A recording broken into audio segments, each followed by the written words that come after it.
Test. Okay, so when you open this new Autodesk Sketchbook Pro up, this is basically what you have. Just giving you a quick primer for this. As I say before, there's a lot of good stuff on YouTube to teach you the basics of Sketchbook Pro. I also have some work that I did on YouTube where I go through a process of importing and then editing in this program as well. So this is a very good program, and it's made by the same people as 3D Studio Max, so that's always convenient. This is the screen you get when it first opens. We have basically different menus that are open. We can, if you're not sure of what the menus are called, we can close them. Let's close them all. And this is a really good way of getting to know what's what. And also, when you open the program, you get options for education videos. So I'll close that.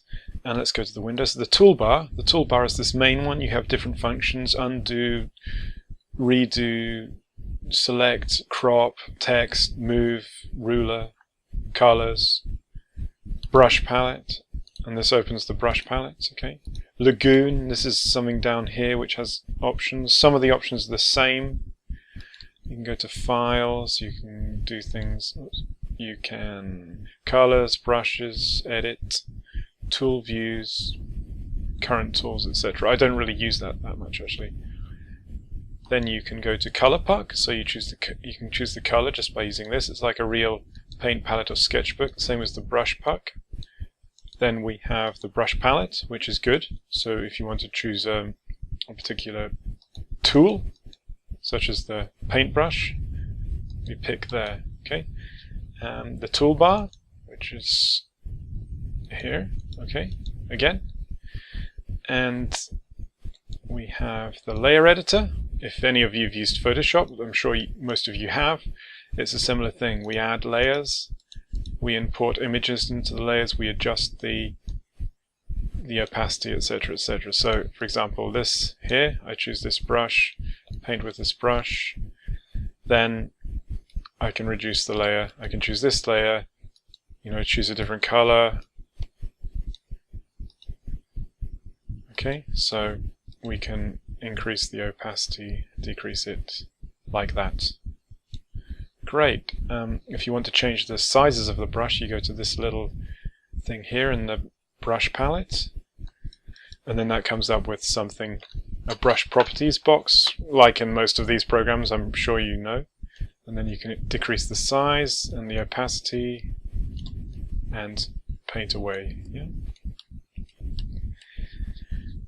What else? There's color editor, which is the color wheel, and you choose the color to paint.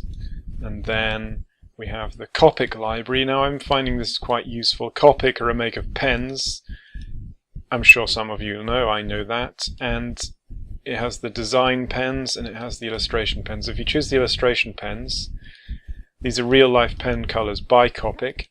And rather than having to choose the different colors, if you're looking for shortcuts, just say for example if you want the yellow color of the lamppost we're going to do in a minute, you can immediately go to this and choose a color. That way it's kind of more ordered than if you're always trying to find a color here. Okay. The color wheel is good though, because we can drag particular colors and onto here. Like so. So when we have a color like this, we go to here and we drag it, so we can go back to that color whenever we want. I can't seem to be able to do it like with the Copics, but what you could do is just paint one of the Copics there and then, do that. But I mean, there's no point really, because that's doing the same function as that anyway, but this is just for your custom colors, okay?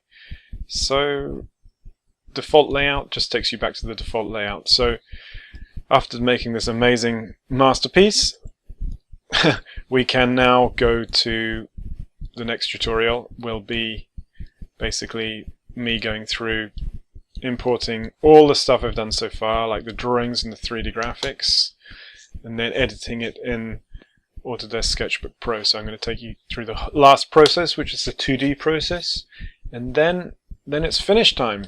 So, okay, I'll speak to you in the next installment.